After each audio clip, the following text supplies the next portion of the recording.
அனைவருக்கும் வணக்கம். நாங்கள் இன்னைக்கு கடலையை வச்சு சூப்பரான காலை டிஃபன் ஒன்று செஞ்சினாங்க. அதை எப்படி செய்கிறேன்னு பார்ப்போம் வாங்க. இதுக்காக நான் முதல்ல ஒரு பாத்திரம் ஒன்று எடுத்து ஈரங்காய விட்டுருக்குறேன். இப்போ இதில் ஈரம் காய்ஞ்சிச்சு. இதுக்குள்ளே நான் தேங்காய் எண்ணெய் சேர்க்குறேன். அடுத்த காத்தேக்கரண்டி கடுகு சேர்க்குறேன். அடுத்தது பெருஞ்சீரகம் அதே காத்தேக்கரண்டி சேர்த்துக்கொள்கிறேன். சேர்த்து தாளிப்பம். இப்போ இது பொரிஞ்சு வந்துட்டு இப்போ கறிவேப்பிலை 2 நட்டு கறிவேப்பிலை எடுத்து சேர்த்துருக்குறேன். அடுத்து ஒரு பெரிய வெங்காயம் எடுத்து சின்ன சின்ன வெட்டி வச்சுருக்கேன், அதையும் சேர்த்துக்கொள்கிறேன். அதில் பாதி வெங்காயம் இப்போ சேர்த்துனேன், பாதி கடலை சேர்க்க போகிறேன்.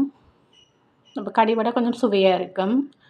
அடுத்தது பச்சை மிளகாய் 2 பச்சை மிளகாய் எடுத்து வெட்டி வச்சுருக்கேன், அதையும் இதுக்குள்ளே சேர்க்க.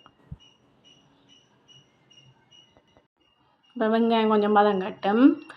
இந்த ஸ்டேஜில் நான் உள்ளியும் இஞ்சியும் சின்ன சின்ன வட்டி வச்சுருக்கேன், அது 2யும் இதுக்குள்ளே சேர்க்குறேன்.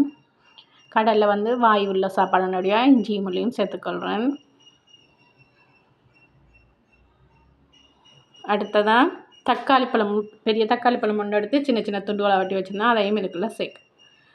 இந்த தக்காளி பழத்தின பச்சை வாசனை போகும் வரையும் நாங்கள் வதக்கணும். இப்போ இதுக்கு தேவையான அளவு உப்பு சேர்த்துக்கொள்ளலாம். கடலை கேட்க உப்பு சேர்த்தபடியாக இந்த தாளினைக்கு அளவான உப்பு சேர்த்துக்கொள்கிறேன். அடுத்த தனி மிளகாய்த்தூள் காத்தேக்கரண்டி